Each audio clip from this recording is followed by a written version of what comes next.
You ever feel like healing became a full-time job?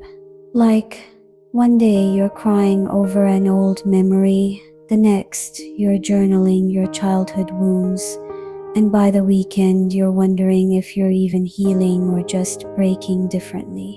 I used to think healing had an endpoint, that I'd cross some invisible finish line and everything would click: peace, purpose, softness. But no one told me that healing is a spiral. And some days the spiral tightens around your chest.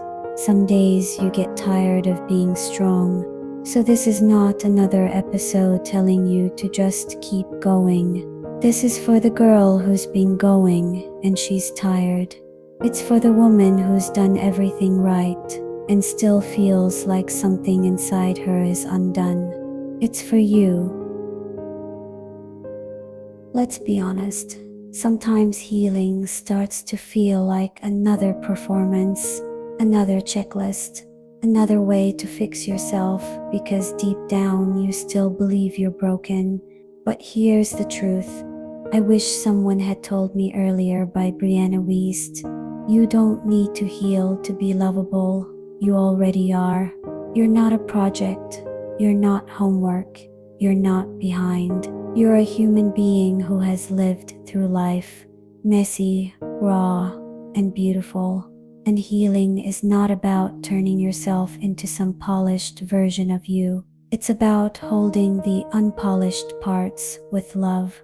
There was a season in my life where I became obsessed with self-work, books, podcasts, therapy, somatic healing, meditation. I thought, if I just heal this one last thing, I'll finally be happy. But happiness was always on the other side of more work, and suddenly I was stuck in what I now call the healing trap, where healing becomes another way of chasing worth. Even healing can become toxic if it's rooted in the belief that you're not enough until you change. Let that sink in. So, what happens when you're tired of healing? When your soul just wants to rest, not transform? You stop. Not forever, but long enough to remember that you're not alive to fix yourself. You're here to live.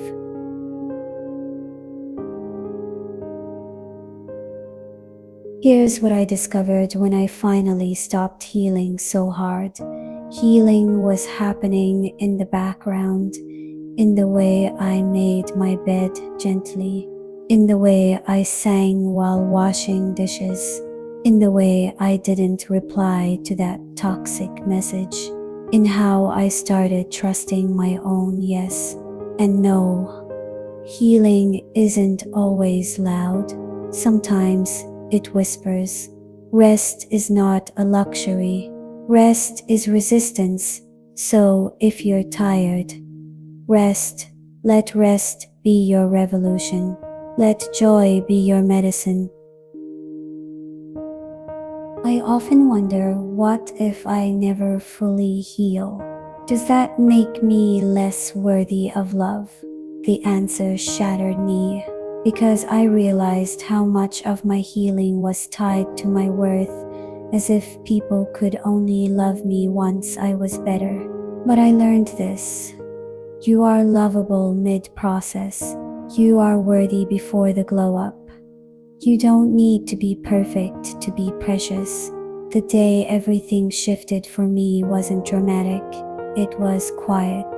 I was sitting on my floor wrapped in a blanket, holding a cup of tea, and I whispered to myself, I'm done trying to fix what's not broken. I just want to be. That's it. I didn't decide to quit healing. I decided to stop forcing it. If no one has told you lately, you're doing better than you think. Your softness is strength. Your tears are proof of your depth. Your pauses are holy. Healing isn't a race. It's not something you achieve. It's something you live through and sometimes survive. So today, I just want you to breathe. Put the journal down. Put the inner critic to sleep. Turn the lights low and just be, because that is enough.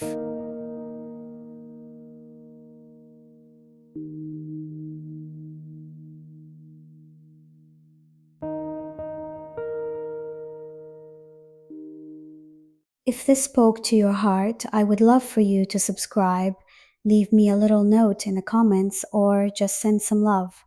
Your presence here is a gift, and I'm so grateful you chose to spend your precious time with me.